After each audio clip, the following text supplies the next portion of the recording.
Hey y'all, AlduicS here, and we're back with Season 1, Episode 2 of Castlevania Nocturne. Night creatures have returned after centuries of absence. Demons from hell walk again in the corpses of humans. That means a Forge Master is nearby.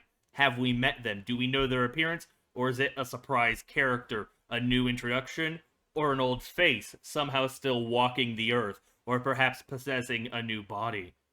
The Devourer of Light, the Vampire Messiah, Vampire Jesus, essentially, is coming. They'll plunge the world into darkness and devour the sun. Annette and Edouard, who made their first introduction into the entire series, the franchise no less, have arrived pursuing the Vampire Messiah, presumably, since they do know something about it. The abbot doesn't take it seriously, though. So what is the true identity of this vampire messiah? Olrox seemingly knows them. He did tell the followers to tell their messiah that he's arrived in France, which, by the way, will he die this season?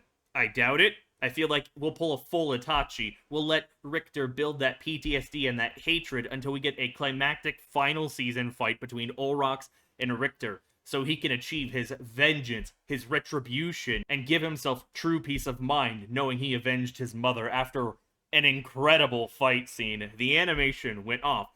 It was easily the best moment from the entire premiere, but Richter versus those three vampire goons, the followers of the Devourer of the Light, it was so damn good. That whip crack, seeing the head explode, oh. So we're in for some treats when it comes to fights. The impact frames, the fluidity of the movement, the whip movements no less, it all was crisp as fuck. And I am genuinely excited and curious to see where we're going to go from here. Because while it wasn't my favorite premiere from the franchise, I do like the direction we're headed. I like the location, France. I like the time period. I like the voice actor so far. I will need more time to get used to Richter and his VA as he's grown up. It's a bit more soft-spoken than I would prefer. And when compared to the likes of Trevor, as I've already stated, it's very hard to live up to or even surpass that level of cockiness and voice acting talent, the performance he gave out with every single line of dialogue. Or at least that's how it felt to me. But I don't have much else I want to comment about the previous episode, other than it has been a while since my premiere reaction. I did rewatch the last episode, so if I've forgotten any theories, do forgive me. But I want to experience this with y'all. I cannot wait. So on that note, if you want the full version, it'll be over on my Patreon, which is linked down below among several other social media platforms. Follow me on them, help grow my community. Every bit helps, guys. Make sure you leave a like, comment, subscribe, hit that bell to be notified when I upload next. And now, without further ado, 3, 2, 1. To submit to the blasphemous. Yeah, with the monarchy overthrown, the natural order has been thrown off course. Balance has been broken, at least in their eyes. The days of this abomination will soon be. But I don't trust the church, even if Aunt Tara vouches for him. Who's this lady? Is this the Devourer of Light? Oh my god, the pink or purple eyes, the natural lips, the long claws. Obviously, vampire or some supernatural deity. Considering she's getting an escort of armed vampires, she's obviously very important, so I'm guessing the Devourer of Light, the Vampire Messiah, maybe she comes from where Olrox, Edouard, Annette, that general Central American area. It might just be how they know her. If it is a she, I'm purely going based off of appearance, the curves, the art style, and the feeling I got right now. I might be talking out of my ass. If so, do forgive me. I wonder if the abbot is secretly working with the Devourer of Light. A new Joan of Arc. So he is the sacrifice being Joan of Arc. Eventually she'll be the mortar, but so he is going to side with them. In the name of God. All to restore the natural order, where they can subjugate the peasants and keep everything in their interest. Can't trust the church. Alright, let's see what she truly looks like. I do see Booba. Ooh, I kind of like those heels, but they're seemingly impractical. They're more like horse hooves. Ooh. Representative of the insurrectionary commune I dig her VA. I'm a representative too. Of the Messiah. Of the Messiah. So she's not the Devourer of Light. Is she like the priestess? Holy shit! I dig the hair. Alright, what's her name? She might give AlduicS a run for his money in terms of my favorite character from the show. I might be in love, but don't stick your dick in Crazy. Crazy often sticks its dick back.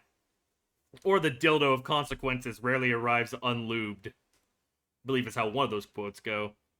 I would die if I tried anything with her. I dig her, but... Very interesting, though. So we're picking up next day. I've heard about the revolution. I did like that Richter struggled to fight the night creatures. Very realistic when you're fighting something you don't know how to kill. I do feel like they're handling it tactfully. Definitely not making her a damsel in distress, someone that we need to be pitied. She picked herself up by her bootstraps and was able to escape with the revolution and make her life as it was now. I wonder if these two are a couple, or if they're just actually friends, like best friends and comrades that have each other's back. The priestess told me you could do magic. Yeah, because Sypha and Belmont merged bloodlines. What happened? Oh, wait, did his PTSD, did his trauma trigger him so deeply that he's unable to wield magic because he saw his mother's magic fail to protect her that he can't cast it? Or maybe he blames himself so deep down inside that he's unable to cast it. He created a mental block because his fire wasn't enough to save his mother.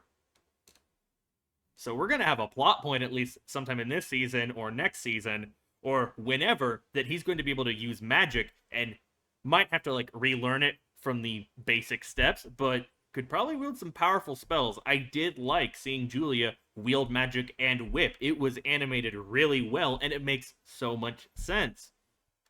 Still can't believe I didn't think of it. The Messiah was a monster before she was a vampire. A monster? Even as a human, she tortured and murdered. Oh, so that's what they mean. What's her name? The vampire Messiah. Do you know her name? Elizabeth Bathory. Of course. Almost like Elizabeth Bathory. A nod to the, what was it, Romanian, not Transylvanian, Countess of Blood who would drink young girls' blood, all to achieve immortality or remain youthful or whatever her thought process was. It was a fucked tale. I can't remember if it's actually real or if it's kind of one of those mythos, those legends that kind of pop up, the folk tale, so to say. I might need some memory jogging. It wouldn't surprise me if that did happen, since we all know how cruel, how messed up and disturbing humans can be. But if this is like a nod to that, maybe she escaped over into Central America, had some lineage, and this is one of her multiple descendants, perhaps, or a sole descendant, so to say. Elizabeth Bathory. I've probably mispronounced that, do forgive me. But how does Aunt Tara know her? Are they related? Or did she fail to kill her? Because Aunt Tara is a normal person. She's not a Belmont. She's not a monster slayer, a vampire hunter, like Julia, like Richter. I love the color aesthetic, the color scheme, rather. And the music. Is this her main track? Like her main theme? Oh, what a woman. She is her like AlduicS is him. Oh, yes. Why am I attracted to the crazy ones? To the evil ladies? The Messiah will be pleased. I wonder if maybe the Messiah is like a spiritual body or something that the priestess has to inhabit and they fuse into one being. People were poor, cruelly treated. Damn, Aunt Tara, you a pretty girl. A real looker. I mean, you've aged like fine wine. For a while, we were free. But I dig that hairstyle you had back then. Couldn't be tolerated. So the soldiers came. Ooh. I wonder if this is an actual historic event that they're appropriating into the show. There were vampires too. None were I Earth's dig the axe gun. and our top dog. Drolta. So that's Drolta. I've heard talk of a Drolta in this show, but I didn't know what she looked like. Is it bad I like this attire on her even more than what she was just wearing? And yes, it's because I'm a degenerate. I know where my eyes are.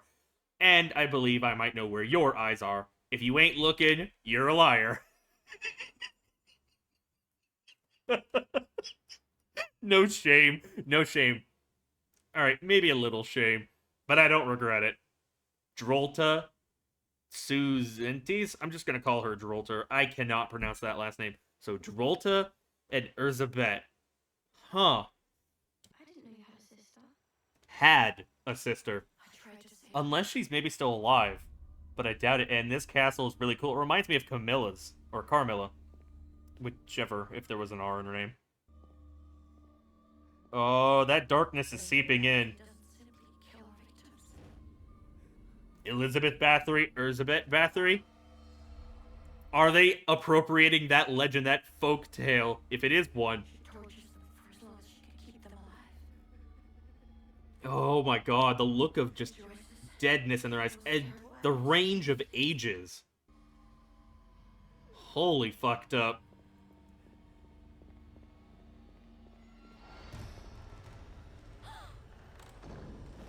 She had to kill her own sister. Is that Drolta? What is that headpiece? I fled, leaving her and everyone I knew left.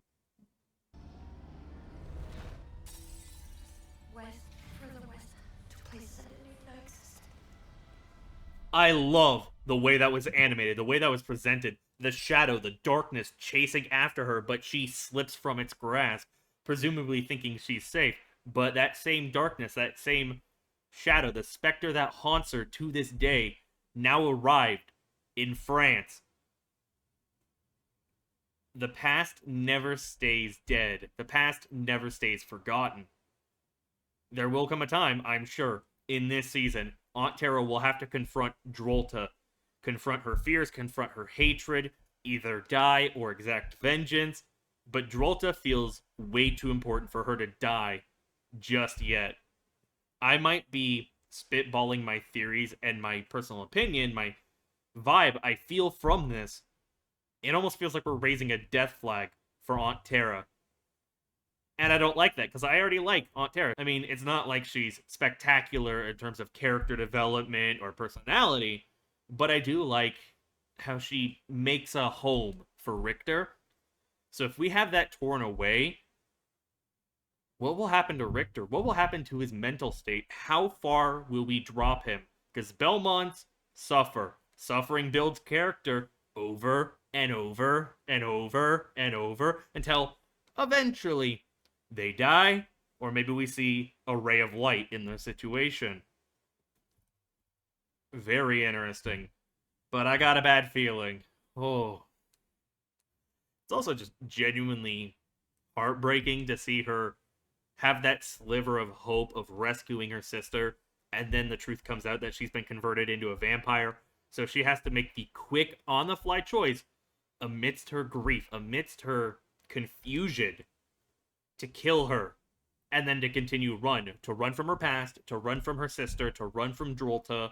At the very least, she's not alive, but I don't know if that's a true caveat, a true upside. But we're not going to have a sister versus sister, unless maybe she does survive and will be utilized. I don't know. Either way, let's hop back into it. There are things that I don't talk about either. Everyone has a past. Everyone has a secret or two, and it's very hard to divulge those. She won't want simply to crush the revolution. She will want to drain it slowly. Oh, I like serious Aunt Tara.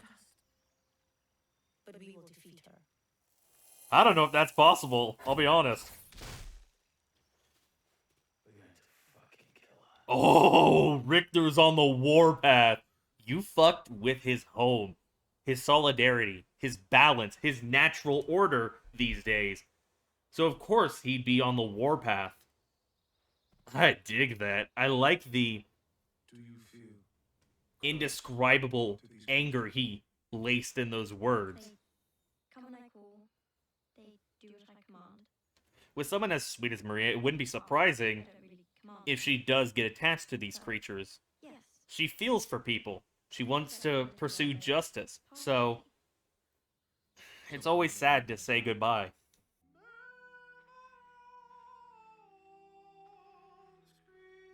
Props to Edouard's VA.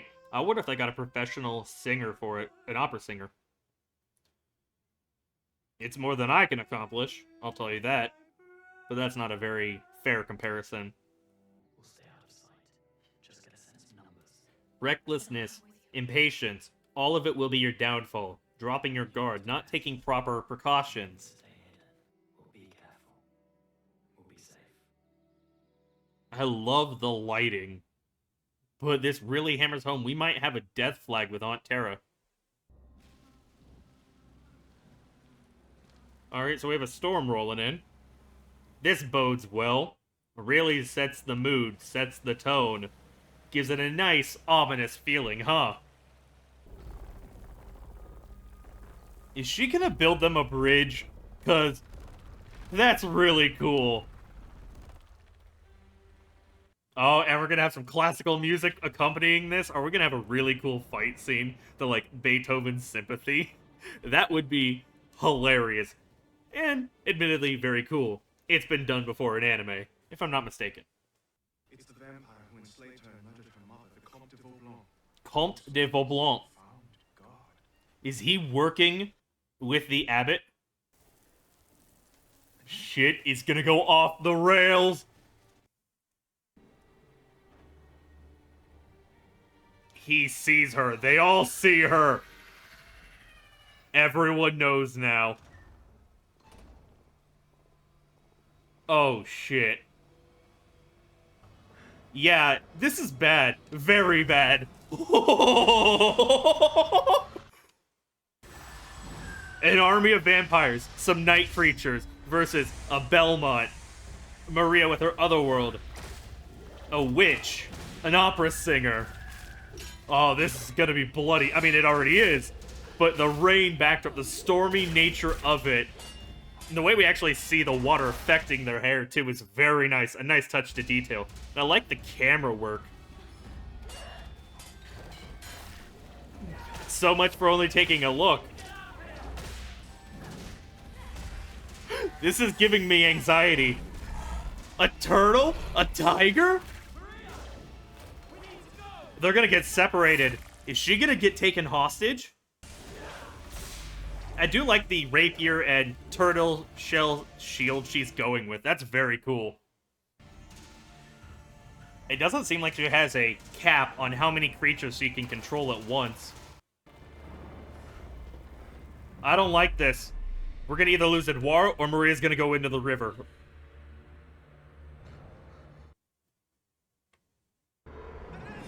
Holy shit. I love this. Talk about incredible. The flashes of light accompanying the thunder. The way it was almost not necessarily still image, but it built the dread. It built the situation. It sent it spiraling. It built the atmosphere is what I mean to say, actually.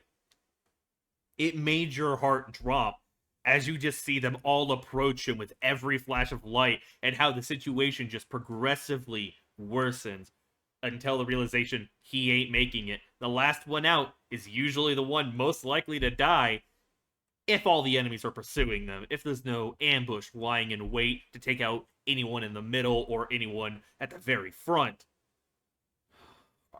Is it because Annette is going to lose her mind, lose her composure, lose her focus, that Maria will now go into the water? Richter will have to jump in after her to protect her because he cares so much about her. He is always by her side. He wants to stand by her, even if he doesn't always believe in what she believes in, as he said last time, that he's willing to risk himself in the rapids of this water during a storm no less, to save her. Will she drown? Alright, yeah. Situation is very fucked right now. But it was your impatience, it was your emotional response that led to this situation. So much for just taking a look. But I understand, I'm not going to condemn her. Humans are irrational. It's very hard to act logically when faced with someone like that, like the Comte de Vlonc.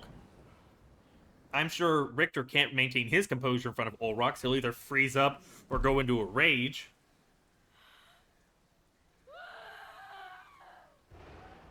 That scream, though. VA doing work. Even if I don't know who voices her. That's AlduicS. He has a shadow form. So is he following them to see who their Forge Master is?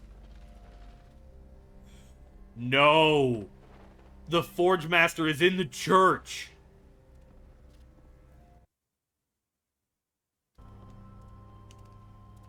So this, without a doubt, confirms their alliance. Even if everything he said at the very beginning of the episode could have been interpreted a different way. Maybe it was all to be a fake out. This confirms it. They made a Forge Master chamber? Do they not actually need a true Forge Master now? They have a book for it. It might be familiar. It could be slipping my mind.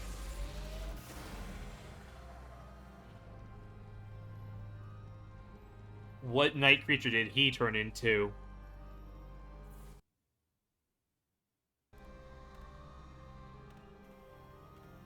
What sort of creature design is this?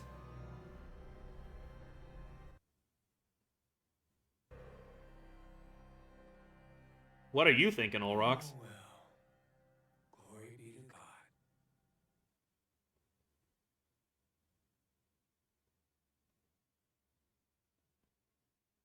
God. Are you serious? So that's how this episode ends. No, I refuse. That's not fair. Fuck's sake.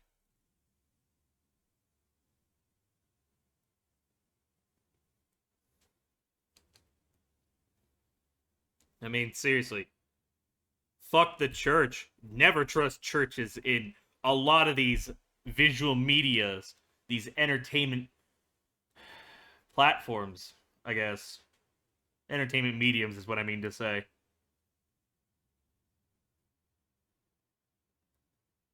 It's a bit on the nose that the church is evil or working with evil, but I don't care. It's almost a bit cathartic in my personal opinion. Take that as you will. But holy shit. So nothing's after the credits. To be expected, but with shows like this, you never know, even if it is a Netflix property. Where do I begin? Fuck the church.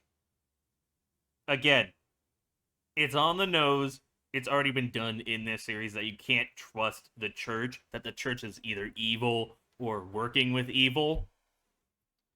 But this scumbag Abbott wants to restore the natural order. So he's working with Drolta. He's working with the vampire messiah, Elizabeth Bathory. Not only that, they reverse engineered Forge Masters and can create night creatures. It makes sense, after warning the Abbot about the vampires at the Chateau, that we would have night creatures sent the same day or same night to the Belmont household. He wanted to silence them. He wanted to nip a problem in their bud. So who's gonna kill him? Who's gonna get that sweet, sweet vengeance? Other than that, personally, I feel the way Edouard went out was very tastefully done. It was done tactfully, maturely, and downright incredibly stylistic, artistic.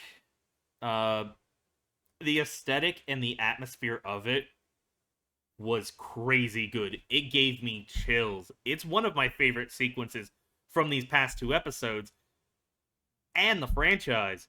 I love when media use thunderclap and flashes like that to animate a situation, to change up the art style. It's a nice bit of change in the cinematography that makes it stand out. And you can see in real time your heart drop as the realization of his death sets in, his fate sealed. Seriously, I can't gush enough about that. That was incredible. And hearing Annette cry so passionately and heartbrokenly, her grief coming from that cry, that scream, well done. Well done to the VA. I dug that. I'm not entirely sold on all of the characters' vocal performances when I compare it to the old main cast, because Trevor, Sypha, Alucard, all of them are damn iconic, but Drolta, Olrox, Aunt Tara, Maria, Annette, so far I do like what they bring to the table, and as we spend more time with them, I can't wait to grow to love them more, is how I would put it. Oh my god.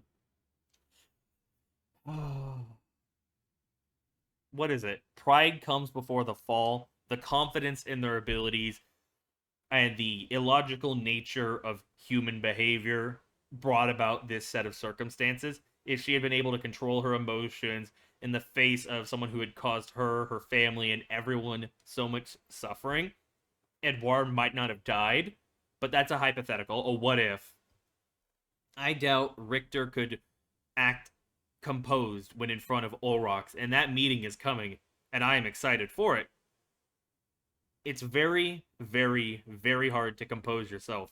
Whether it's freezing up or acting out of rage or fear or any other emotion that runs through you in that moment when something so impactful on your life manifests itself in front of you in the person you either hate or revere or fear the most. So I can't condemn them. I don't blame them. It was a stupid decision. They should have waited for the next day. They lost their opportunity to go find the Forge Master. But that impatience brought about their downfall, the situation. The situation is getting worse. And with series like this, the more mature oriented shows, it's only going to get more and more worse, or it'll worsen before we see a true ray of light, before we start seeing any major named characters being slain. And it might just be me, but Drolta, Olrox, Comte de Vaublanc, I'm sure I'm butchering it, I do apologize, the Abbot, I don't think we're going to have majority of these named characters taken care of truly in this first season. It feels like their presence is way too strong. At most, I could see Drolta and the Abbot being slain. But the Abbot is the most likely. Drolta is still very unlikely. She is the attack dog for Urzapet. And the presence she has, the gait, the attractiveness, the beauty, and the crazy, the inhumane, sadistic nature of her, it all makes me almost want her to not die, because she had that camera focused so much on her. I know where my eyes went. I couldn't help but hang on every word, every action she had. But I do like the crazies. I do love evil women. For the most part, I do have limits. But I could see Mizrak, a lot of the holy knights under the Abbot being slain. I could see Maria, Aunt Tara dying, because suffering builds character. It'd be a great way to throw Richter more off balance, because he loses his home, he loses his moral support, his sense of peace. It could even be whittled down to just Richter. Maybe he grows super attached to Annette as well, potentially even romance, and that's stolen from him as well, perhaps even by Olrox. A lover for a lover. It'd be ironic, bittersweet, but also something I want to see as much as it would be heartbreaking. I will miss Edouard. I do like what we got of him. He was a genuinely nice person, a good guy. I like his vocal performance when he sang the song for Maria's Summoned Beast, which very cool that she can use multiple different types, no less. I wonder if there's any in reserve we've yet to see, and what is the maximum amount she can control and summon at the exact same time, without it perhaps being disturbed, going out on a rampage, out of control, or just being unable to summon them anymore. Does she run on basically like a mana system? But what Edouard came back as, that night creature, the design was sick. One of my favorite night creatures from the entire series. No doubt about that. The way the eyes glow. I wonder if the bond between Annette and Edouard will be enough to bring him back to his senses. Perhaps he'll be able to take back his soul, take back his body from the demon that has possessed it and turned it into a night creature. I wonder if maybe he'd get revenge. This episode, it definitely built upon the foundation laid in Season 1, Episode 1, the premiere for Castlevania Nocturne, and I feel like, in its own right, was very good. I might even prefer it over the premiere episode. And we had Olrox's introduction. We had Julia versus Aurochs. We had Richter versus the 3 vampire goons. But this felt more Castlevania to me. The darkness, the despair, the devastation, the loss, the worsening situation, the backstories that pull on your heartstrings. Seeing Aunt Tara reveal what happened to her sister, what happened in Russia, that was painful. As I've already talked extensively, I'll just summarize. Either the sister comes back, is a vampire, and we have a impactful moment, maybe where Tara gets through to her, but then she commits suicide, or she and Tara commit murder-suicide, they kill each other, essentially, they trade deaths, or she's full dead, Aunt Tara doesn't need to worry about her. But with the way that Shadow pursued her, the darkness of Drolta and Erzabet, it really does feel like they've set up a massive death flag for Aunt Tara. And I don't know if I could take it. The anxiety kills me. But the use of the storm, the thunder flashes, the rain, the way it interacted with them, the artwork, animation, it was all on point. I love when we have these moments where you can tell something bad is going to happen, or it's such a dark situation that they have to use a storm as an accompanying background noise for it, background element that interacts with them. The way we actually saw Richter's hair get wet and matted down, very nice attention to detail. Doesn't matter much in the grand scheme of things, but I like seeing that level of attentiveness from the animators, or the storyboarder, or anyone who actually checked it afterwards. I wonder when Richter will use magic again. I like the concept he has a block, a mental block, an emotional block, a physical block. We don't know. It's very likely sprung from his PTSD, his trauma from Olrox and his mother's death. Maybe when he opens up about it and comes to terms with it, he can use magic again. Annette seems like she's willing to teach him, but she can't broach that topic fully because he's not ready. He's dismissing it. He goes, I don't need it. And vampires can do magic too. My mother did magic. It's nice, but not essential. I wonder if there will come a time where he realizes how essential it is to have all of the cards in your hand and not just cherry picking the ones that you deem to be the most useful. Because magic, when done right, as we've seen, can be a very powerful force in this universe, in this world. And I definitely want to see how strong he can truly be when he's operating at full capacity. I love Castlevania, yo. Holy shit. Ugh. I can't believe this fucker, the Abbot, made an alliance with the Vampire Messiah, the Devourer of Light. Also, they can impose the natural order again, so they can have peasants be subjugated, the poor, powerless, the rich, and the socially elevated continue to rule in power. To the point, I'm assuming even he knows it would be a puppet kingdom again, a puppet monarchy, a puppet power system where the vampires are truly in control. Either way, not much else I can talk about when it comes to this episode. I do like they touched upon Maria's attachment to her summoned creatures, how they're essentially a part of her. I like that it does seem like they're almost commandeering some elements from our history, our folk tales, and repurposing them. The whole colonial slave system, the whites being the vampires, and all that. I felt, for me, as a white person, I don't have a lot of ground to stand on when it comes to this discussion, but it felt like it was tactfully done without treading on anyone's toes and dismissing the suffering, dismissing what happened in history. It just changed what exactly happened to an extent that doesn't reduce or diminish what actually happened. I'm getting repetitive. I might sound like a broken record. Either way, very solid episode. Definitely, as I've talked about it and sat with what happened, much more preferable than the premiere. The premiere, as I've already said, wasn't bad. It just wasn't as good as a lot of Castlevania's been. I liked what it did. It was mainly meant to introduce us to a lot of these characters and establish the world, the situation.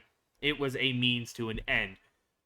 But as far as I can see, the only path is up now. So let's hope we don't find any pitfalls and plummet off a cliff, that the hype continues, and I know I'll be enjoying myself. Or, at the very least, I hope I will. So with that said, if you want the full version, it'll be over on my Patreon, which is linked down below amongst several other social media platforms. Support me on them, follow me on them, help grow my community. Every bit helps, guys. Make sure you leave a like, comment, subscribe, hit that bell to be notified when I upload next. Only 6 episodes left of Castlevania Nocturne until I'm caught up. I do wish they released this weekly instead of dropping all at once, but it's true Netflix style, true Castlevania fashion. It is what it is. Gotta roll with the punches. I do apologize for the delay in between reactions. Hopefully there won't be another delay between 2 and 3. Only time will tell. And well, with that said, this has been AlduicS. Thank you all so much for watching. Peace.